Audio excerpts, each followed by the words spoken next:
तेलंगाना हुकूमत की गृह ज्योति स्कीम के तहत अब तक 52,82,000 से ज़्यादा ख़ानदानों को फ़ायदा पहुंचा। नायब वज़ीर आला भट्टी विक्रमार्का ने ये बात कानून साज कौंसिल में बताई। उन्होंने वज़ाहत की कि इस स्कीम के तहत मुस्तहिक़ीन को 200 यूनिट्स तक मुफ्त बिजली फराहम की जा रही है। नायब वज़ीर आला के मुताबिक हुकूमत ने फ़ायदा उठा रहे ख़ानदानों की जानिब से बरक़ी कंपनियों को अब तक 3,593 करोड़ रुपए से ज़ायद की रकम अदा की है।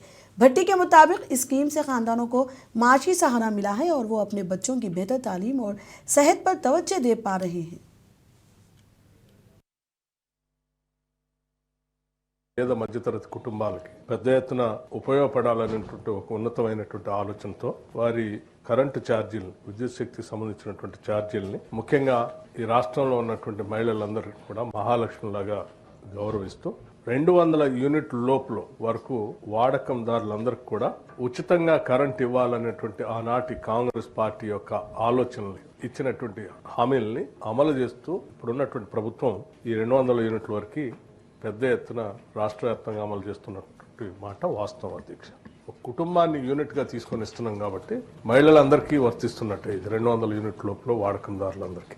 సో దీనికి సంబంధించి ఎస్పీడీసీఎల్లో రాష్ట్రాలలో ఉన్నటువంటి 2 డిస్కంలు ఎస్పీడీసీఎల్ పరిధి ఎన్పీడీసీఎల్ పరిధి 2గా విభజన చేయబడి ఉన్నటువంటి రాష్ట్రంలో ఎస్పీడీసీఎల్ కింద 25,35,560 కుటుంబాలకి ఈ 200 యూనిట్ల ఉచిత కరెంటుని ప్రతి నెల జీరో బిల్లు ఇస్తూ ఆ జీరో బిల్లు సంబంధించినటువంటి లబ్ధిదారులు కట్టాల్సిన బిల్లుల్ని ఆ లబ్ధిదారుల తరఫున రాష్ట్ర ప్రభుత్వం విద్యుత్ శాఖకి నేరుగా నిధులు చెల్లిస్తా ఉన్నాం.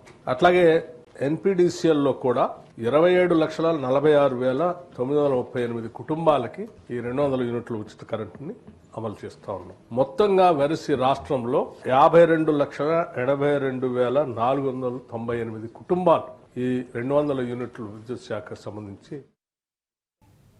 बीआरएस ने तेलंगाना कानून साज असेंबली के स्पीकर जी प्रसाद कुमार पर जानिबदारी का इल्ज़ाम आयद किया है।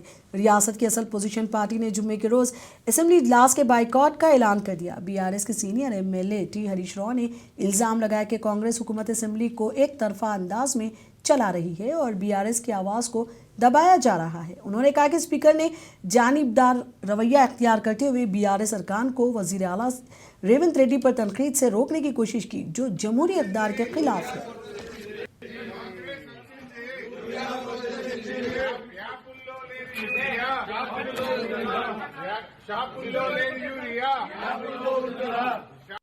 ఇక సభ నడిపే తీరైతే పూర్తి అధ్వాన్నంగా ఉంది. ప్రధాన ప్రతిపక్షానికి మాట్లాడే అవకాశమే ఇవ్వడం లేదు. మూసీ మీద చర్చ జరిగినప్పుడు మేము కొన్ని ప్రశ్నలు సంధించాం. ఏ ఒక్క ప్రశ్నకు ప్రభుత్వం సమాధానం ఇవ్వలేదు. ముఖ్యమంత్రి గారు వచ్చి అడ్డగోలుగా గంటన్నర సేపు ప్రశ్నోత్తరాల సమయంలో మాట్లాడారు. మీరు మూసీ మీద అంత చర్చించాలనుకుంటే షార్ట్ డిస్కషన్ పెట్టండి, ఇంకో రోజు డిస్కషన్ పెట్టండి, ఎంతసేపు అయినా మాట్లాడదాం. కానీ ఇక్కడ 10 క్వశ్చన్లు ఉన్నాయి, క్వశ్చన్ అవర్ ఉంది, ఇది సభ్యుల హక్కు, ఇది ఎక్కడిది అంటే ఆయన నోటికి హద్దే లేదు. अपने मनमाने चला ले रहे. असेंबली बोले तो आवाम के लिए, फार्मर्स के लिए, पब्लिक के लिए, स्टूडेंट्स के लिए, गरीब आवाम के लिए यहाँ पर डिस्कशन होता, मगर वो लोग कांग्रेस पार्टी का ऑफिस समझ रहे. स्पीकर भी वैसी परमिशन दे रहा. आज जो मूसी रिवर का जो क्वेश्चन है वो क्वेश्चन पे अभी वहां पर जो एमएलएस है वो लोग उनके डाउट्स कुछ एक्सप्रेस करें. हमारे पार्टी से भी हरीश राव साहब सम क्वेश्चन एक्सप्रेस करें. सीएम आके 1.5 घंटा बात करके वहां को क्लोज कर दो बोल के बोलते तो अपोजिशन को चांस नहीं मिलता. अभी उन्होंने मनमाने गलीज माता. तेलंगाना जागृति की सदर के कविता ने कानून साज कौंसिल के चेयरमैन जी सुखेंदर रेड्डी से मुलाकात की और उनके इस्तीफे की मंजूरी के मामले पर तफसीली तबादला ख्याल किया। कविता ने मुतालबा किया कि इस्तीफा मंजूर करने से कबल उन्हें ऐवान में इजहार ख्याल का मौका दिया जाए ताकि वो अवाम के सामने अपने फैसले की वजूहात रख सके। सदर नशीन कौंसिल ने यकीन दहानी कराई कि 5 या 6 जनवरी को किसी एक दिन उन्हें कौंसिल में इजहार ख्याल का मौका दिया जाएगा। बाद में कौंसिल मीडिया पॉइंट पर बात करते हुए कविता ने कहा कि एमएलसी ओहदे से इस्तीफा देकर 4 माह गुजर चुके हैं, मगर ताहाल इसे मंजूर नहीं किया गया। इसीलिए उन्होंने चेयरमैन से बाज़ाब्ता तौर पर मुलाकात की। इस दौरान उन्होंने सीएम रेवंत की तरफ से केसीआर पर नाज़िबा तबसरों पर भी गुस्से का इजहार किया।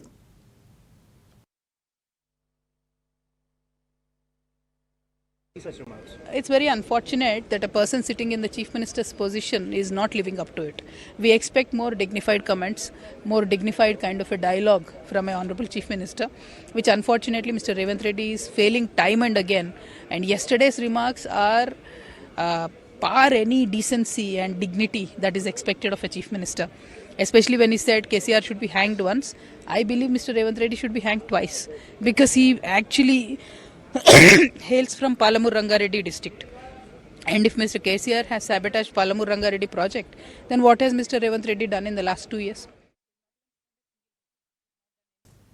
तेलंगाना कानून साज कौंसिल में बीआरएस के एमएलसी डॉक्टर डी श्रावण ने रियासत में नामियाती ज़राअत से मुतालिक वाज़ेह पॉलिसी का मुतालबा किया। उन्होंने कहा कि ज़मीन को आलूदा होने से बचाने और नेट ज़ीरो अहदाफ हासिल करने के लिए नामियाती काश्तकारी को फ़रोग़ देना गुज़ेर है।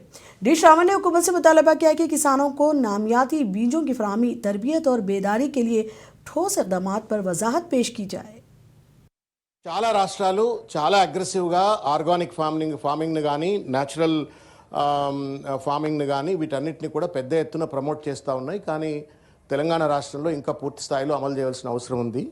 ఎందుకు అవసరం చేయవలసిన అవసరం ఉంది అంటే, ఒకటి మానవాళికి ఉపయోగకారిగా ఉంటుంది అని చెప్పని భవిష్యత్ తరాలకు ఒక మంచి హెల్దీ అండ్ వెల్బీయింగ్ సొసైటీని ఇవ్వడం కోసంతో పాటుగా సస్టైనబుల్ డెవలప్మెంట్ గోల్స్ను ఒకవేళ ప్రభుత్వం అచీవ్ చేయాలన్నా తప్పనిసరిగా సేంద్రీయ వ్యవసాయాన్ని పెంచవలసిన అవసరం ఉంది. అదేవిధంగా నెట్ జీరో గోల్స్ ఏదైతే యూఎన్ గోల్స్ ఏదైతే ఉన్నాయో వాటిని achieve Telangana auto drivers joint action committee के कन्वीनर एमडी सलीम ने कहा है कि साल 2014 के बाद से ऑटो के किरायों में कोई इजाफा नहीं किया गया है। वो हैदराबाद के हिमायत नगर में वाक़े AITUC भवन में मीडिया से बात कर रहे थे। एमडी सलीम ने ऑटो ड्राइवरों से अपील की कि वो अपने दरीना और जायज़ा मुतालबात के हक़ में कल होने वाले चलो असेंबली प्रोग्राम को कामयाब बनाएं।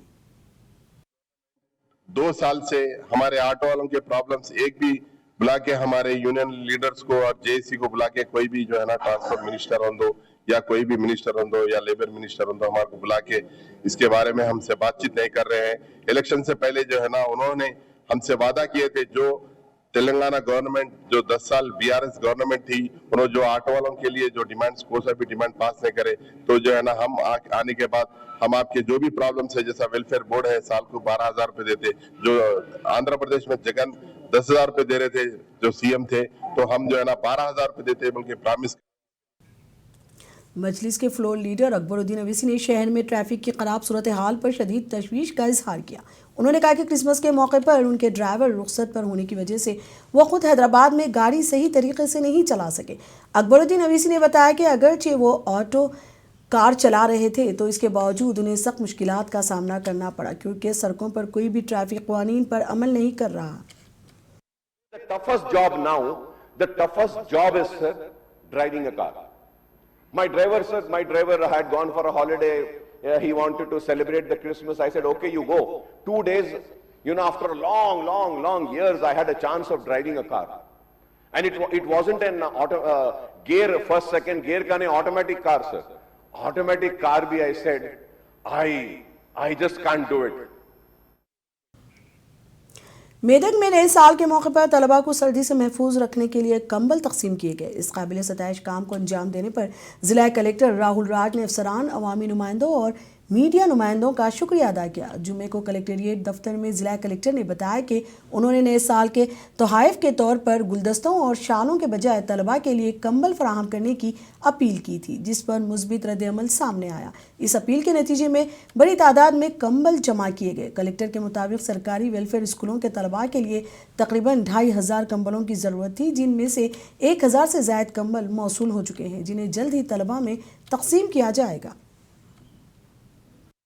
ఎస్పెషల్లీ నూతన సంవత్సర శుభాకాంక్షలు మన మెదక్ జిల్లా ప్రజలందరికీ. మరి ఇంతకుముందు పిలుపు మేరకు మరి అధికారులందరూ కూడా వాళ్ళ స్టాఫ్, అదేవిధంగా కొంతమంది ప్రజాప్రతినిధులు, మీడియా మిత్రులు ప్రతి ఒక్కరు కూడా పెద్ద ఎత్తున నూతన సంవత్సర శుభాకాంక్షలు తెలపడానికి వచ్చినప్పుడు ఇంతకుముందు లాగా सिकंदराबाद राष्ट्रपति निलयम बुलारम में उद्यान उत्सव 2026 का इनेकाद 3 से 11 जनवरी तक किया जा रहा है। इस नुमाइश में खूबसूरत फूलों की सजावट, नामियाती खेती से मुताल्लिक मालूमात और GI टैग प्रोडक्ट्स अवाम के लिए पेश किए जाएंगे। उद्यान उत्सव रोजाना दिन 10 बजे से रात 8 बजे तक जारी रहेगा। इस प्रोग्राम में दाखिला मुफ्त है, ताहम ऑनलाइन स्लॉट बुकिंग लाजमी करार दी गई है। करीमनगर में मुनक्किदा MIM पार्टी इजलास से माजिद हुसैन ने खिताब किया। उन्होंने इस दौरान ऐलान किया कि आने वाले बल्दियाती इंतखाबात में MIM कम अज़ कम 20 कॉरपोरेटर नशिस्तों पर मुकाबला करेगी और अक्सरियत हासिल करके कॉरपोरेशन पर पार्टी का परचम लहराया जाएगा। उन्होंने 2028 के असेंबली इंतखाबात में करीमनगर से MIM के MLA को कामयाब बनाने की भी अपील की। यहाँ उर्दू मीडियम तलबा और तालिबात में स्टडी मटेरियल तकसीम किया गया। अगर इलाके में हमने कभी MLA का इलेक्शन नहीं लड़ा, सदर मजलिस के हमेशा हुक्म पर हमने लब्बे कहा, पर बल्दिया इंतखाबात इंशाअल्लाह हम लड़ेंगे, जीतेंगे और इंशाअल्लाह अल्लाह की रजा रही तो यहाँ का मेयर भी हमारा होगा, डिप्टी मेयर भी हमारा होगा। हमारी ताकत ऊपर रहेगी, पर उस ताकत को अगर नामपल्ली के रुकन असेंबली और मजलिस के यूथ आइकॉन माजिद हुसैन ने कहा कि तेलंगाना रियासत में चाहे कोई भी पार्टी बरसर इक़्तिदार हो, MIM ही असल सुपर पावर है और MIM की तायद के बगैर रियासत की सियासत में एक पत्ता भी नहीं हिलता। उन्होंने कहा कि MIM रियासती सियासत में एक सरगर्म और मौसर किरदार अदा कर रही है और मुस्तकबिल में पार्टी को इक़्तिदार में लाना ही उनका हदफ है। वो जुमे के रोज़ जगतियाल के एक फंक्शन हॉल में मुनक़िदा सालाना मिल्लत ऑल इन वन गाइड्स की तकसीम के प्रोग्राम से मुखातिब थे। उन्होंने तालिबात से खिताब करते हुए कहा कि तालीम हासिल करने से वो तरक्की के मनाजिल तय कर सकते हैं। तेलंगाना के ज़िले कोत्तागुडेम में एक बस हादसे का शिकार होगी, जिसके नतीजे में 32 तलबा जख्मी हो गए। बताया गया है कि एक इंजीनियरिंग कॉलेज की बस के सामने एक 2 व्हीलर अचानक आ गई थी, जिसके नतीजे में ड्राइवर बस पर तवाज़ुन खो बैठा और बस उलट गई। जख्मियों को इलाज के लिए फौरी मुकामी सरकारी अस्पताल मुंतकिल किया गया। बस में 40 स्टूडेंट सवार थे। मामूली तौर पर जख्मी तलबा को मरहम पट्टी के बाद अस्पताल से छुट्टी दे दी गई और 3 शदीद जख्मियों को बेहतर इलाज के लिए कांगी अस्पताल मुंतकिल किया गया। पुलिस ने केस दर्ज करके हादसे की जाँच का आगाज कर दिया है। Engineering and Technology Palwansa. So today morning around 8:50 I received a phone call from one of the faculty who is traveling in the bus where it was met with an accident, where it was fell down from the road. This incident happened, whatever may be the primary information received from the students who are traveling in that bus is in the process of